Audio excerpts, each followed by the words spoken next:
high dynamic range is the topic. We'll talk through what dynamic range is, the techniques, and when it's appropriate to use HDR. Talk about hardware and software requirements. We'll go through the concept of bracketing. I'll kind of share my workflow that I follow whenever I'm doing this.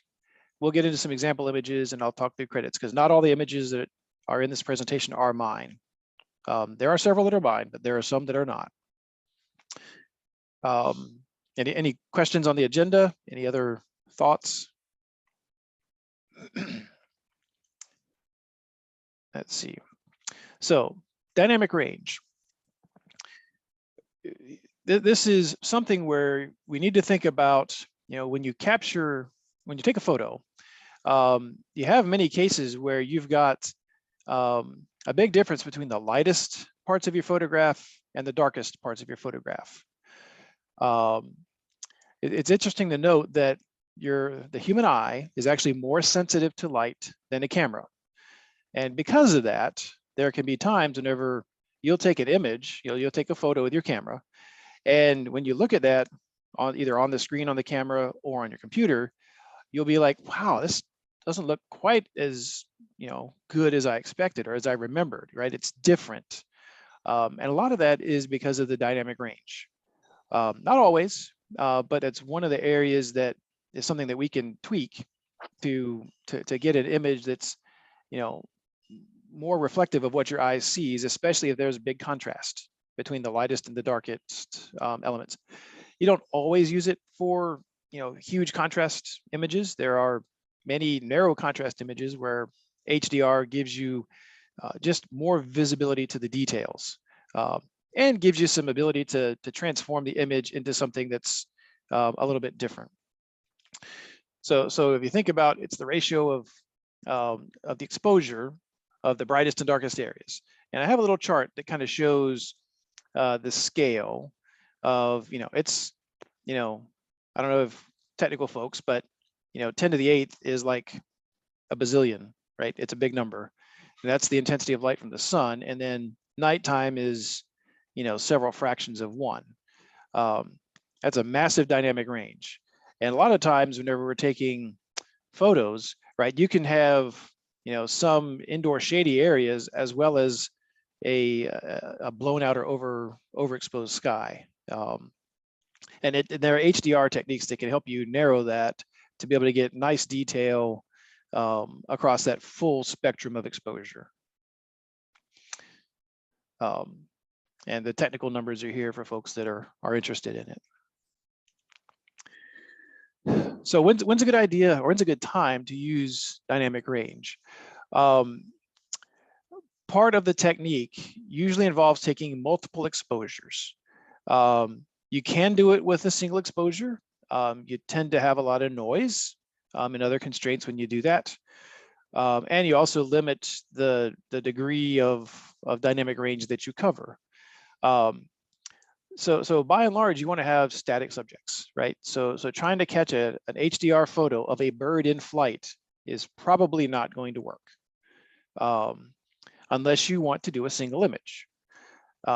However, a landscape, so in this case, right, you have a landscape, and pretty sure that's a sunset, but it could be a sunrise, I don't know. So you can imagine that, as taken, there's enough shadow in this foreground, right, that with a single exposure, the sun being directly in front of you, you probably capture almost washout here, and this is all shadow.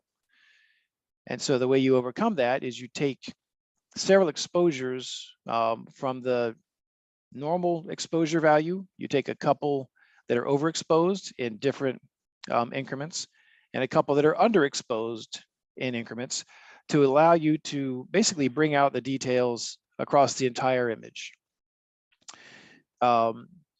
Because in a single image, you're either going to have, nice detail in the foreground, which is probably covered in shadow, and everything out here is going to be a white blur of overexposure.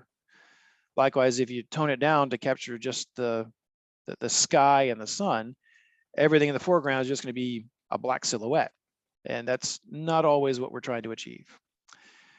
So after you capture the images, you also can then, tweak other elements of the photo if you want to modify saturation or exposure, white balance, you name it, right? Noise. There are just lots of options. So let's talk a little bit about the gear you got to have. Generally, you want to do raw images. Not a must-have, but you get the best results with raw. I think almost everybody in the club is shooting in raw these days. Keeping your image or your shooting point stable is also a must. A tripod is, the preferred method. In some cases, if you're doing landscape stuff, you can put it on a rock. There are accommodations in the software to deal with handheld shots, but the trade-off is you end up with a lot of cropping, and many times the software, especially if the perspective changes in the slightest, has a very hard time lining up the images, and you end up with something that's not the quality that you're going to want. And then some kind of remote release for your camera is ideal, so that, again, you're not moving the camera and the reference to your image, because even pushing the button at times can move it enough that it's gonna create an image that doesn't line up very well. The software will do its best, but it won't be the best image you can get. Most of these things, again, folks are going to have readily available. May or may not always be carrying a tripod, but for this type of shot, it's highly encouraged. I feel like I'm going kind of fast, but are there any questions so far?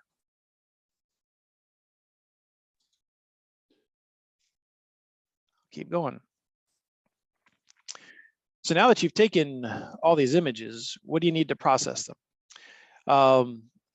You need a lot of space, right? My camera, I guess I just got a new camera, so I don't know what it can do, but my old camera, my D850, if I was shooting in RAW at the maximum quality, right, each of those images was about 50 megabytes. And so if you're trying to get a single picture with 3 images, right, representing high and low exposure plus a neutral, that's 150 megabytes. If you do it in third steps, right, and you end up with 9 images, now you're, 500 megabytes almost for getting a single picture processed. And depending on what you're doing, right, you could dump it out into a final image that's going to be even larger, right, 50 to 100 megabytes of that processed image. A lot of the software is resource intensive, and it can be very time consuming to compile these images together, line them up, do the HDR routines. So if you don't have a lot of RAM, you might end up waiting for a few minutes for your image to actually be generated. And if you want to make changes to it, there's a lag, and you'll have to wait for the software. I don't know about you guys, but I'm not terribly patient when I'm trying to play with stuff on my computer, especially if I'm trying to process 3,000 images that are HDR. Now, mine aren't from my trip, but you get the point. A big monitor is helpful to see the details, and I always run 2 monitors, right? So it helps have your software up on one side, the image on the other side, so you can really kind of see what's going on, zoom into details, see if you've got noise, see if there's any other aberrations, right, in your image. I put on the side just a partial list of the software options that you have to mess with HDR. I use Photomatix Pro predominantly. You can do stuff in Lightroom. Yeah, okay. On1 has it as well. That's why I said it's a partial list. There's probably 100 options. I haven't looked at the On1 stuff yet, frankly, because I've been using Photomatix for a dozen years, and so I'm comfortable with it. And I'll pull it up shortly to kind of show you a couple of work process examples. And I've got some slides that show what that's going to look like. Folks with me so far? Any questions? Awfully quiet. It's because I went to sleep. Ah. No, I'm messing with you. You're doing well so far. Yeah. Thank you. Yeah, I get that all the time. All right, so let's talk about bracketing. Bracketing gets to basically capturing three images of the same set of the same subject, but you do it at different exposure levels, right? So this is the Body Island Lighthouse in North Carolina, and what I've captured here is on the left is an underexposed image, right? So at -2 exposure values, right? So you can see it brings out some of the details in the clouds in the sky above, but you've got a lot of shadow and darkness, and you've kind of lost some of the fidelity of the detail in the lighthouse itself. The middle image is, if I set it to 0 compensation on the exposure, this is what the camera thinks the scene should look like based on the metering that you have set up. And so you can see a little more detail in the lighthouse itself, particularly in the dark areas, but you're starting to see some loss of detail up in the sky. Then on the final shot, this is +2 exposure values, right? So you've lost all of the detail in the sky except maybe a little bit, which was heavily shadowed on the clouds down in the lower right. But for sure, you can see every single shingle on the house, right? And you can start seeing some of the details in the actual doorway to the lighthouse, plus the framework around the windows on the side of the lighthouse, the casework underneath of the lighthouse up above, right? So starts to get you a feel for why you need to capture 3 images, because if you look at this casework in the far left photo, it's entirely black, right? No detail at all. So does this the folks follow the flow? Because the next slide is going to be kind of the end result. And I assume folks know how to mess with exposure compensation. I guess I'll ask that as a question. Have folks seen that, used it, are comfortable with it?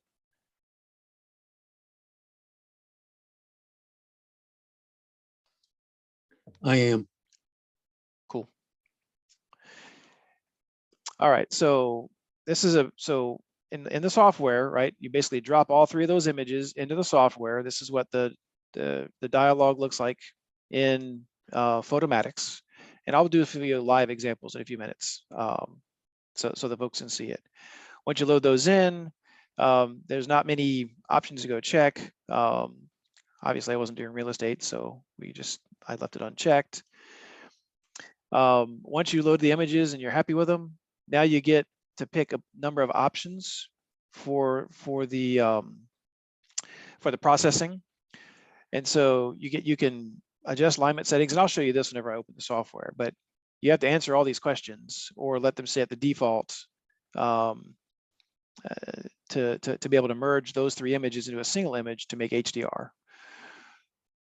One of the things I'll talk about is ghosts.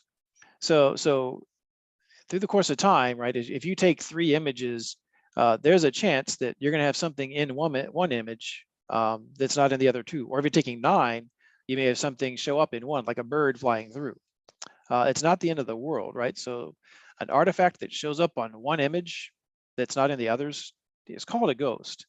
And a lot of times the software can be smart enough to figure out when you have some of those things that don't belong, and you can tell it to leave it, because maybe you want that bird to show up in your stack set of images because it added something neat. Other times you don't want whatever that is, and so you tell it to remove ghosts. And then there's a lot of playing, right? I learned a lot of this software by playing with it. So once you click all the buttons, now you end up with this as the composite image. And so when you compare that to what you saw before, it's very different, right? So now you've got some more color, right? You've got the details in the clouds, plus you have the details in the actual lighthouse building, right? You can see the texture of the bricks in the building, the texture of the bricks in the lighthouse column, the substructure underneath the landing up top. And so HDR is all about bringing out detail across the full spectrum. This software has a number of presets, right? So all these things on the right-hand side, you can tell it to move different sliders around to give you a different impression and interpretation of the same image. And I'll do some live demos of that shortly as well. But that's a pretty dramatic difference from any of the 3 original photos. I assume folks can see that, right? Stack those 3 together and you end up with something like that. It's pretty dramatic.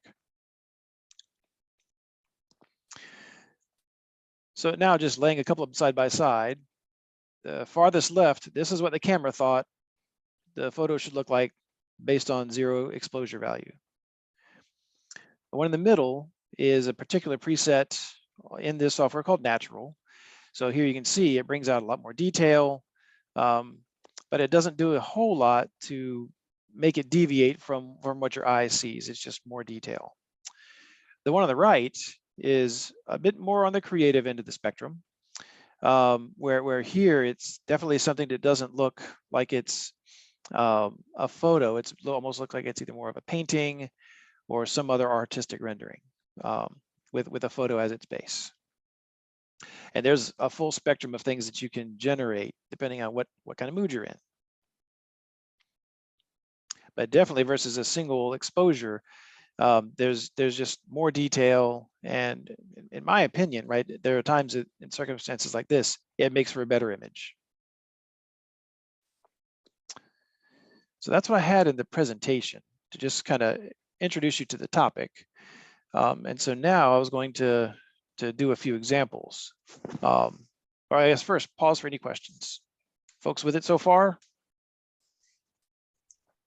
Bryan, there's one thing that showed up in your slides, but I think you jumped over it. Yeah. And that is when you're making your sequence of photos, you do not want to change the f-stop because that would change the depth of field on your different images. What you want to do instead is vary the shutter speed, or I suppose you could vary the ISO, but that's a bit more cumbersome. Yeah. There's a lot of things. You could vary the shutter speed, you could vary the ISO, you could vary the white balance. I've seen that technique applied, but I don't particularly like that one. But you're right. If you change the f-stop, it definitely will affect depth of field. And yes, it'll change the exposure, but it may not be exactly what you want. But going different shutter speeds, and I guess you can see that if I go back to here. Actually, it doesn't. One of these actually shows it shows here the settings, right? So ISO, high f-stop for this, and then you basically see, the overexposed image is 1/25 of a second, the +0 is 1/100th, and then the -2 is 1/400th. But yes, that's a great point. And that's why it's important to be on a tripod, right? Because this image right here in particular, 1/25 of a second, would be very difficult to pull off handheld. And then, as you can imagine, the alignment here is important to keep all that stuff lined up.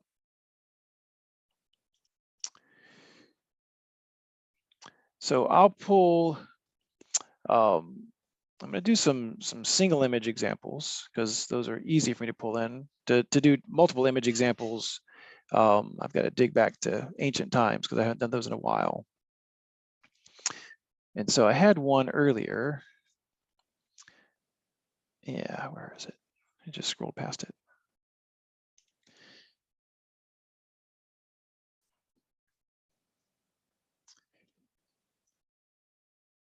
So this is a photo I captured while I was on the cruise. You'll probably see a lot of images from my cruise in the next 2 years. It's a little ship going by with a bunch of passengers. And I thought, that looks kind of neat, so I'll snap a photo.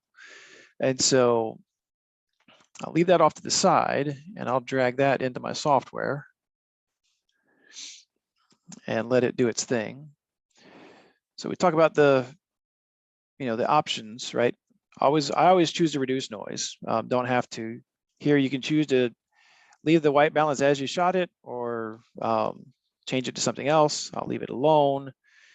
You could switch to a different color space. I don't care to. And then if you did something with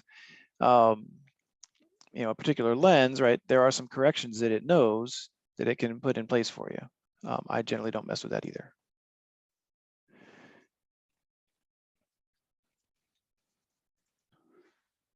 This is where having a lot of RAM is your friend.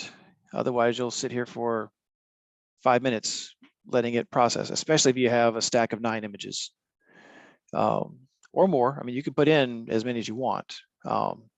You generally want your 0 and then an even number above and below.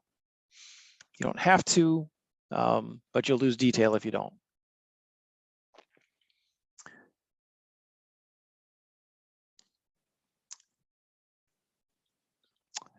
And so I'll drag back the original image just so that you can kind of see the difference. So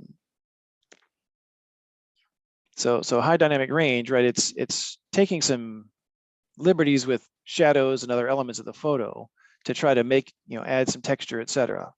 But to me, right, it's a more interesting element with the HDR than just the static single photo. Question, Bryan? Yeah. What's it doing if it only has one image? I mean, So, I see the difference, but I'm not sure what it's doing.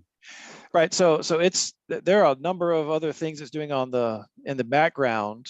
And I'll be honest, I haven't gotten into the mechanics back here, but it's basically moving these sliders to adjust contrast, some color contrast, and then how much is it trying to bring out details. But it's definitely doing that in different areas, different areas of the picture. Is that the idea?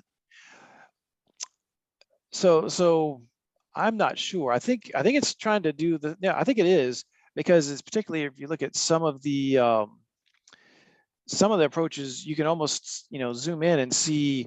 And this is probably a bad example, but you can see times when you have halos around some of the details. Mm-hmm. So I think it does have some localized AI that's looking at pixels beside pixels and trying to figure out what to really do there. But for sure, HDR, even with a single image, gives you something that's perhaps more interesting than what came out of your camera. It did. Thank you. Yeah. They've got some really dynamic things in here, right? That can change the presentation of the image altogether. Some of them will not be improvements. It doesn't all have to stay in the color space, right? So you can get some monochrome stuff out of here that's pretty interesting as well.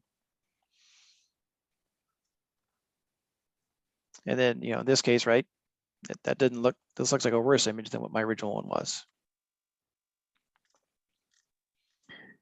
So I'll pull another one.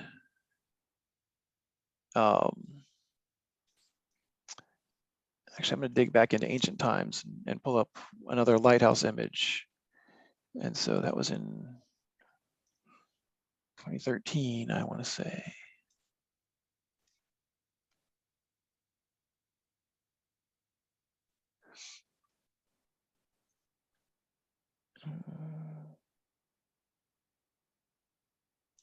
Yeah, it was in 2013. All right, so I'm going to pull up, let's see, where's my Hatteras?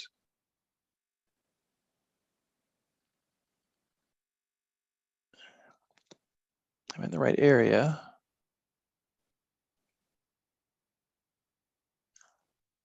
So I'm scrolling through all these images from forever ago.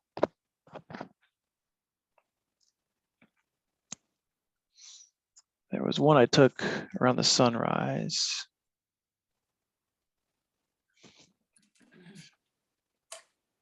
So bear with me as I try to find it. Yeah, it was.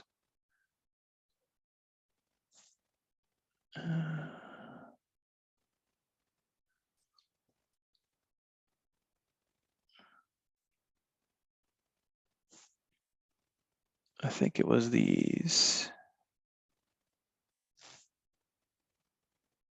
Yeah, I'm going to try this.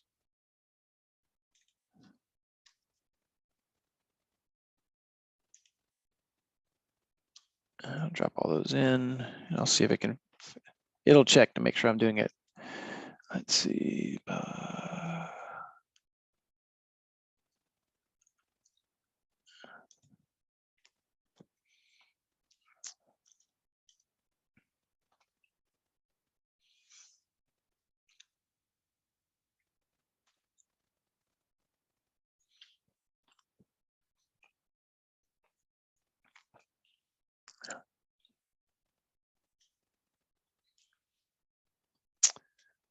All right, so yeah, this is a monochrome image. So if I pick some of these other options, right?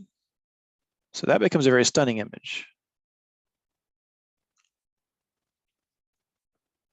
And so here, right, as you zoom in, right, you can see the individual bricks and the rust stains and all kinds of other stuff, you know, in the texture of the lighthouse. You can see the textures in the clouds.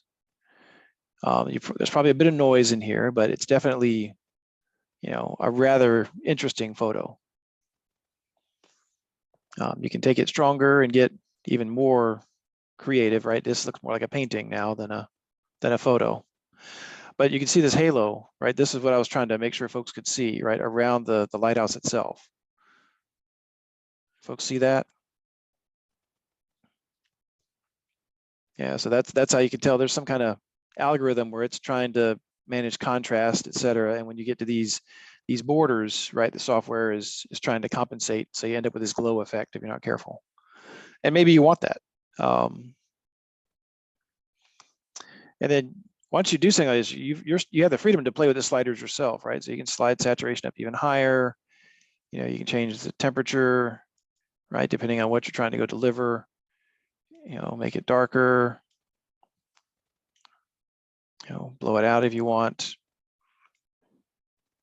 Let's see. You know, and this is, you know, how much do you strengthen the original image relative to, so right, this was the original 0 exposure value versus this is what the software is creating. So quite a big difference. You know, which would you rather, you know, have printed on the wall, this one or that one? Or something in between?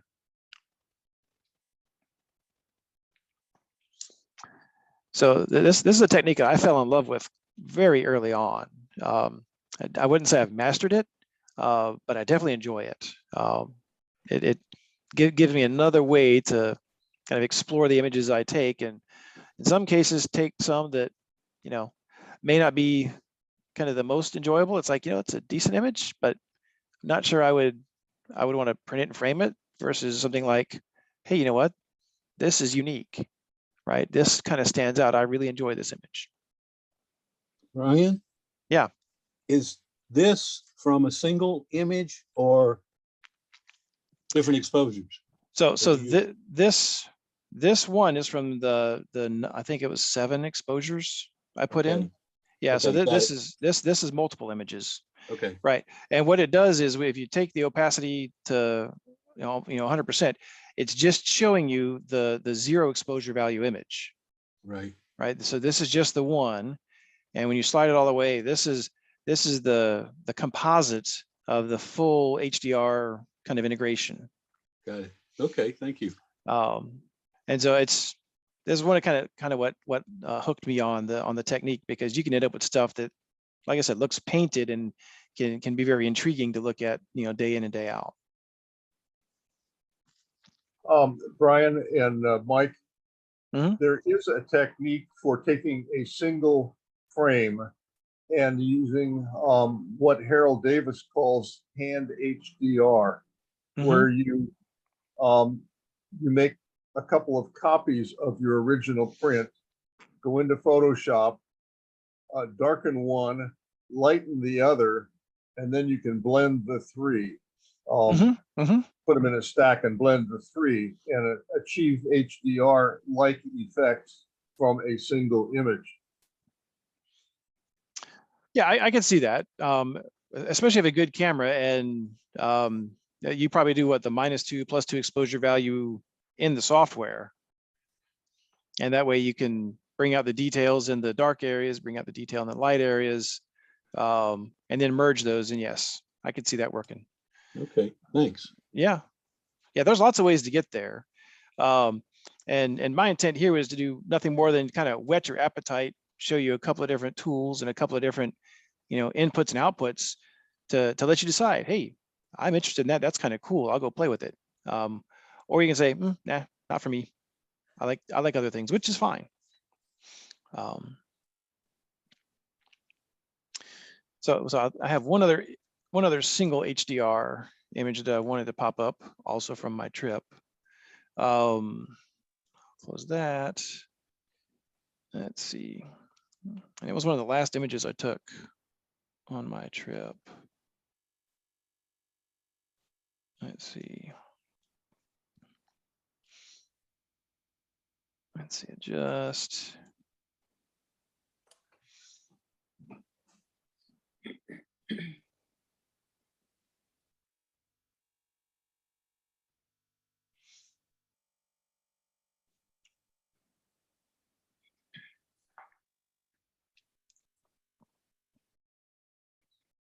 Still waiting on software.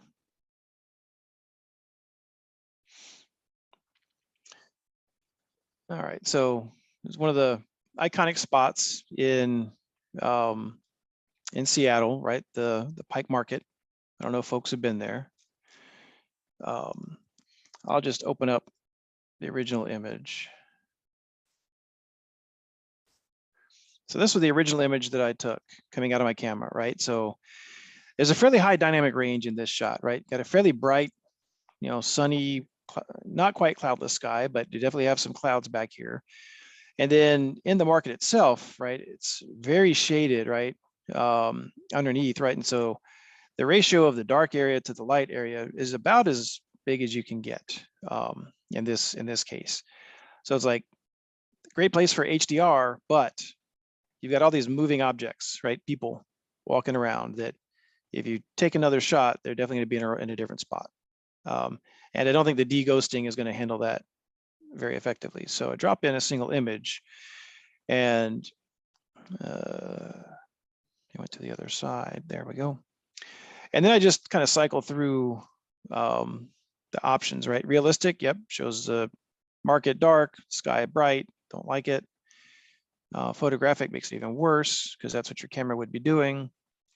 But if I go down to one of the painterly ones, now it's like it lessens some of the intensity of the sky above, and then you also get visibility to all the stuff that's happening in the market.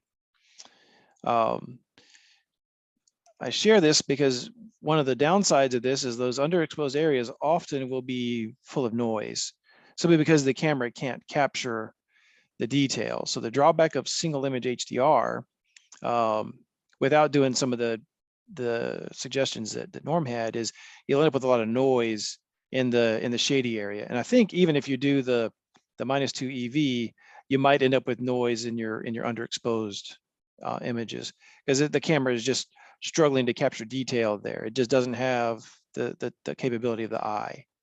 And I think even if I go up here, yeah, you've got noise in the building itself. Not to say that can't be overcome with other software, but it's something that adds more work, right, to processing a single image that you may or may not have time for.